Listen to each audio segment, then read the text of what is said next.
Daily দেশের কথায় প্রকাশিত বিশেষ খবরটি হলো, দেশ রক্ষায় লড়তে হবে ঐক্যবদ্ধভাবে। দিল্লিতে সীতারাম ইয়েচুরি স্মরণ সভায় নেতৃত্ব। ঐক্যবদ্ধভাবে দেশ রক্ষার লড়াই করেই সীতারাম ইয়েচুরির সংগ্রামকে এগিয়ে নিয়ে যেতে হবে। শনিবার দিল্লির তালকটোরা ইনডোর স্টেডিয়ামে সীতারাম ইয়েচুরির স্মরণ সভায় এই কথাই উচ্চারিত হয়েছে বিভিন্ন রাজনৈতিক দলের নেতৃবৃন্দের বক্তব্যে। আরএসএস বিজেপির বিরুদ্ধে দেশের সংবিধান, গণতন্ত্র, বহুত্ববাদ, যুক্তরাষ্ট্রীয় কাঠামো রক্ষা করেই সীতারাম ইয়েচুরির মতাদর্শ ও সংগ্রামের ঐতিহ্যকে রক্ষা করার শপথ গ্রহণ করা হয়েছে। সভাপতিত্ব করতে উঠে গলা ধরে এলো প্রকাশ কারাতের। 50 বছরের সম্পর্কের কথা বলতে বলতে গলা বুঝে এলো। কমিউনিস্ট পার্টির জন্য সীতারামের মৃত্যুকে ধাক্কা বলে উল্লেখ করে তিনি বলেছেন, ধর্মনিরপেক্ষ গণতান্ত্রিক শক্তির জন্যও বড় ক্ষতি। প্রকাশ কারাত বলেছেন, মার্ক্সবাদকে যেভাবে সীতারাম আশ্বস্ত করেছিলেন তা উল্লেখযোগ্য বিষয়।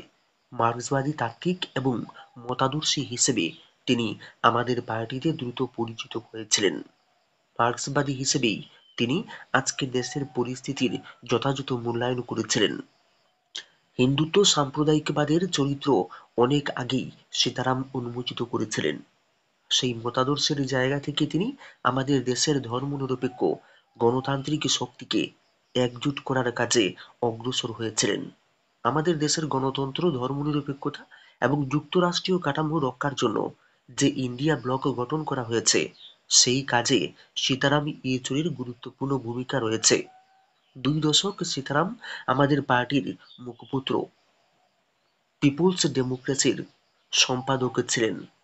9-এর দশক থেকে তার প্রতিটি লেখার শেষে স্লোগান থাকত, ভারতকে তৈরি করার জন্য।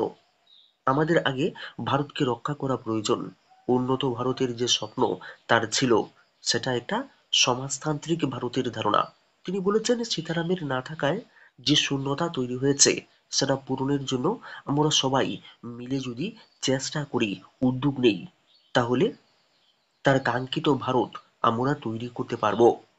রাহুল গান্ধী এদিনও সীতারাম ইয়েচুরিকে বন্ধু বলে উল্লেখ করে বলেছেন, সোনিয়া গান্ধী এবং তার সঙ্গে ব্যক্তিগত সম্পর্কের টুকরো টুকরো কথার পাশাপাশি আরএসএস বিজেপির বিপদ সম্পর্কে ইয়েচুরির দৃষ্টিভঙ্গি, মনোভাবকে তুলে ধরেছেন রাহুল গান্ধী। তিনি বলেছেন, ইয়েচুরিজি বলতেন, আরএসএস বিজেপি আমাদের প্রতিষ্ঠান, আমাদের কাঠামো, আমাদের শিক্ষা ব্যবস্থাকে ধ্বংস করার দিকে যাচ্ছে। তিনি সামগ্রিকভাবে দেখাতেন, আরএসএস বিজেপি আমাদের দেশের জন্য বিপদ।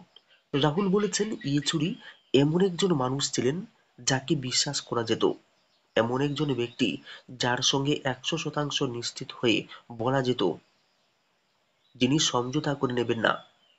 তিনি যা করেছেন দেশের স্বার্থে করেছেন। ন্যাশনাল কনফারেন্সের প্রধান ফারুক আবদুল্লাহ বলেছেন, ঘৃণার রাজনীতির বিরুদ্ধে ভ্রাতৃত্ববোধ তৈরি করতে সীতারাম ইয়েচুরি গুরুত্বপূর্ণ ভূমিকা পালন করেছেন। তিনি বলেছেন, সীতারাম ইয়েচুরি শুধু ভারতের ধারণাকে তুলে ধরেছেন তাই নয়, লাগাতার কাজ করে গিয়েছেন ভারতকে রক্ষা করার জন্য। তার এই লড়াইকেই এগিয়ে নিয়ে যাওয়ার জন্য তিনি ইন্ডিয়া মঞ্চ এবং কমিউনিস্টদের প্রতি আহ্বান জানিয়েছেন। কেরালার মুখ্যমন্ত্রী পিনারাই বিজয়ন বলেছেন, সংসদে সীতারাম ইয়েচুরির ভূমিকা কোনোদিন মুছে ফেলা যাবে না। ইন্ডিয়া মঞ্চ গড়ে তোলার ক্ষেত্রে তার ভূমিকা অবিস্মরণীয়।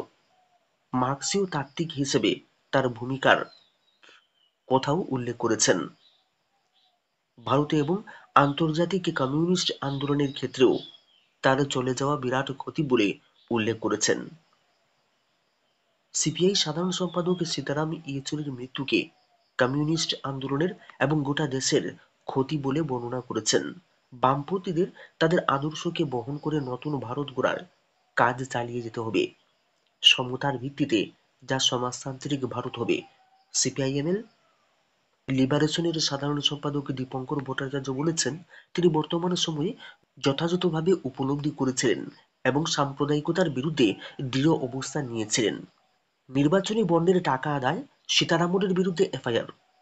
কেন্দ্রীয় অর্থমন্ত্রী নির্মলা সীতারামন নির্বাচনী বন্ডের মাধ্যমে জোর করে টাকা তোলায় অভিযুক্ত হয়েছেন।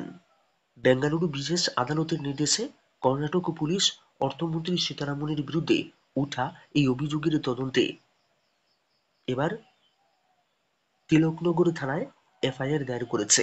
বন্ডে বিপুল টাকা তোলা আদায়ে সীতারামনকে মূল অভিযুক্ত জানিয়ে তার সহযোগী হিসেবে এনফোর্সমেন্ট ডিরেক্টরেটের ইডি আধিকারিক সহ বিজেপির কর্মকর্তা আরও 5 জনের বিরুদ্ধে পুলিশে অভিযোগ দায়ের করা হয়েছে। প্রসঙ্গত 2018 সালে মোদীর নির্বাচনী বন্ড চালুর পর তাতে শাসক দলের জোর করে টাকা আদায়ের প্রচুর অভিযোগ উঠেছে। এ নিয়ে মামলায় সুপ্রিম কোর্ট গত ফেব্রুয়ারি মাসে নির্বাচনী বন্ড অসাংবিধানিক ও বেআইনি বলে বাতিল করে দিয়েছেন। কোর্টের নির্দেশে সেই সময় কর্পোরেটদের থেকে বন্ডে যে টাকা তোলা হয়েছে তার তালিকা প্রকাশিত হয়েছে। তাতে দেখা গিয়েছে শাসক দল প্রভাব খাটিয়ে বন্ডের সিংহভাগ অর্থ তার দলের কোষাগারে জমা করেছে। সীতারামনের বিরুদ্ধে অর্থমন্ত্রীর পদ ব্যবহার করে নির্বাচনী বন্ডে কর্পোরেট থেকে 8,000 কোটি টাকা উপর অর্থ তোলার অভিযোগ আনা হয়েছে। এদিন কর্ণাটক পুলিশ বন্ডে টাকা তোলা নিয়ে তদন্ত শুরু করায় অর্থমন্ত্রী সীতারামনের ইস্তফা দাবি করেছেন কর্ণাটকের মুখ্যমন্ত্রী সিদ্দারামাইয়া। এতে অবশ্য বিপাকে পড়েছে বিজেপি। দলের মুখপাত্র আর অশোকা বলেছেন, জোর করে অর্থ তোলার অভিযোগ নিয়ে মন্তব্য এড়িয়ে বলেন, নির্বাচনী বন্ড নিয়ে সুপ্রিম কোর্ট রায় দিয়েছে, তাই সব মিটে গেলে এতে ইস্তফা দেওয়ার প্রশ্ন নেই। কর্ণাটকে জোর করে বন্ডের মাধ্যমে টাকা তোলা নিয়ে খোদ অর্থমন্ত্রী সীতারামনের বিরুদ্ধে অভিযোগ ওঠায় রীতিমতো শোরগোল পড়ে গিয়েছে। এই অভিযোগ জানিয়ে বেঙ্গালুরু বিশেষ আদালতে মামলা দায়ের করেছেন জন অধিকার সংঘর্ষ পরিষদের সহসভাপতি আদর্শ আর আয়ার। আদালতে তার অভিযোগ, সীতারামন ইডির আধিকারিক এবং দলের কেন্দ্রীয় নেতা রাজ্য নেতাদের সহযোগে বহুজাতিক ও কর্পোরেট সংস্থার শীর্ষ আধিকারিকদের নানাভাবে ভয় দেখিয়ে গ্রেফতারের হুমকি দিয়ে বন্ডের মাধ্যমে টাকা তুলেছেন।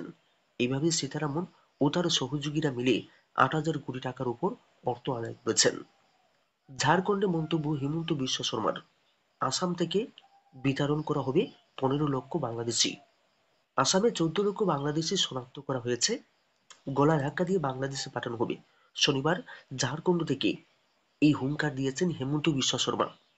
ঝাড়খণ্ডের বিজেপির সহপ্রভারীর দায়িত্বে রয়েছেন শর্মা। সেজন্য তিনি এখনো গুয়াহাটি থেকে রাঁচি ডেইলি প্যাসেঞ্জারি করছেন। ঝাড়খণ্ডের নির্বাচনে আদিবাসী বাঙালির মধ্যে বিভেদ তৈরির মরিয়া চেষ্টা চালিয়ে যাচ্ছেন শর্মা। এজন্য বাংলাদেশি প্রসঙ্গ টেনে বাঙালি ভীতি তৈরির চেষ্টা করছে বিজেপি। এক্ষেত্রে এক ধাপ এগিয়ে হিমন্ত বিশ্ব শর্মা। ঝাড়খণ্ড বাংলাদেশিতে ভরে গিয়েছে, ফলে রাজ্যের আদিবাসীরা সংখ্যালঘু হয়ে যাচ্ছেন।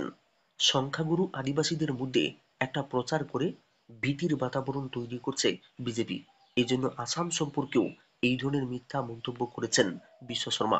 শনিবার হিমন্ত বিশ্ব শর্মা ঝাড়খণ্ডে নির্বাচনী প্রচারের ফাঁকে সাংবাদিকদের বলেছেন, ঝাড়খণ্ডে বিজেপি ক্ষমতায় এলে এনআরসি হবে, এনআরসি করে বাংলাদেশে শনাক্ত করা হবে, তারপর ওদেরকে গলা ধাক্কা দিয়ে বাংলাদেশে পাঠানো হবে। আসামে এনআরসি করে কতজন বাংলাদেশিকে ফেরত পাঠানো হয়েছে? সাংবাদিকরা এই প্রশ্ন করলে শর্মা বলেছেন, আসামের এনআরসি প্রথম কিস্তির কাজ শেষে 14 লক্ষ বাংলাদেশি শনাক্ত করা হয়েছে। রাজ্যের বাংলাদেশ সীমান্তবর্তী জেলায় বসবাসকারীদের এনআরসির নথি ফের যাচাই করতে সুপ্রিম কোর্টে আবেদন করবে রাজ্য সরকার। কোর্টে আবেদন মঞ্জুর হলে আরও 20% আবেদনকারীর নথি যাচাই করা হবে। এতে আরও লক্ষের মতো বাংলাদেশি শনাক্ত হতে পারে। সব মিলিয়ে আসামে 14 থেকে 15 লক্ষ বাংলাদেশি শনাক্ত হবে। তাদেরকে গলা ধাক্কা দিয়ে বাংলাদেশে পাঠানো হবে। ঝাড়খণ্ডে গিয়ে আসাম সম্পর্কে এমন মন্তব্যে এ রাজ্যে তীব্র প্রতিক্রিয়া দেখা দিয়েছে। এ নিয়ে রাজ্যে আতঙ্কের পরিবেশ তৈরি হয়েছে। মুখ্যমন্ত্রী 14 লক্ষ বাংলাদেশি কোথা থেকে পেলেন, এর হিসেব কেউ মেলাতে পারছেন না। কারণ 2019 সালের 31 আগস্ট এনআরসির তালিকা প্রকাশিত হয়েছে। ওই সময় এনআরসি থেকে 19,06,000 নাগরিককে। জিতেন্দ্র চৌধুরী বলেছেন, আমি দেখিনি, তবে আমাকে অনেকেই বলছেন। আমিও সেদিন এয়ার ইন্ডিয়ার বিমানে দিল্লি থেকে গুয়াহাটি হয়ে আগরতলায় আসি, ওই বিমানেই আসতে পারতেন। বন্যায় আক্রান্তদের কথা উল্লেখ করে বলেছেন, দুর্ভাগ্যজনকভাবে আক্রান্তদের ত্রাণ নিয়ে চূড়ান্ত দলবাজি হচ্ছে। সরকারি সাহায্য এমনিতেই ন্যূনতমের থেকেও কম, তাতেও দলবাজির জন্য বিরাট অংশের মানুষ বঞ্চিত হচ্ছেন।